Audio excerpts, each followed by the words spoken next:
আসসালামু আলাইকুম সবাইকে।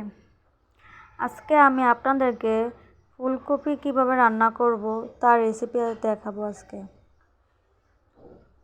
প্রথমে আমি চুলার মধ্যে একটা কড়াই বসাই দেই, তারপর তেল দিয়ে দেই। তেলটা গরম হয়ে আসার জন্য ওইদিকে মাছগুলো লবণ দিয়ে আর হলুদ দিয়ে ভালো করে মেখে নিব।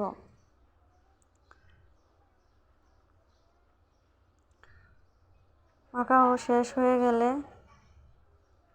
তারপর চুলার মধ্যে তেলটা বসে রাখছিলাম, তা মাছগুলো দিয়ে দিব।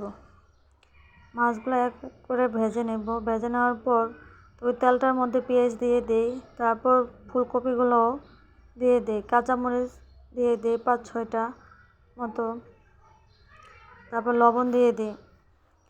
লবণ দেওয়ার পর সবগুলো একসাথে মিশিয়ে নেব।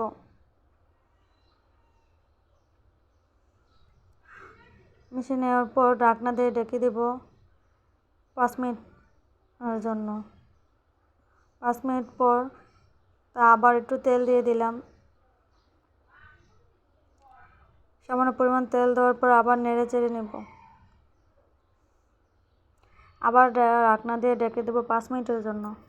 এভাবে ঢাকনা পরে উঠে তারপর আবার 5 মিনিট ফুলকপিটাকে ভালো করে ভাজবো। ভাজা শেষ হয়ে গেলে তারপর যখন ভাজা হয়ে আসবে তখন পানি দিয়ে দিব সামান্য পরিমাণ, দিয়ে তারপর রসুন পেস্ট করে দিয়ে দিব 1 চামচ, হাফ চামচের মতো হলুদের গুঁড়া, 1 চামচ মরিচের গুঁড়া,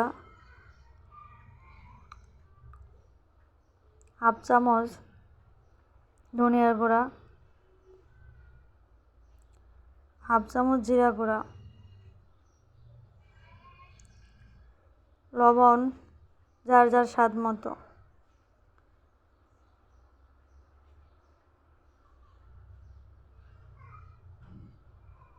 তারপর এখন ভালো করে নেড়ে চেড়ে ঢাকনা দিয়ে ঢেকে কষিয়ে নেব।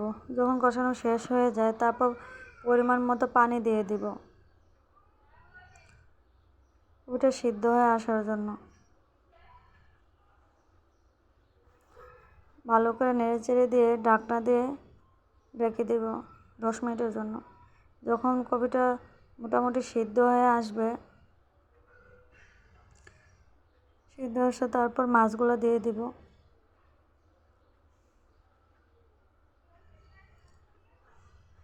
তারপর বিলাতি হজের পাতা দিয়ে দিব।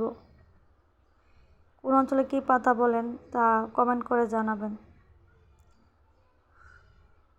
তারপর আবার 5 মিনিট রান্না করব। এই তো মাশাআল্লাহ আমার তরকারি হয়ে গেছে। সবাইকে আসসালামু আলাইকুম।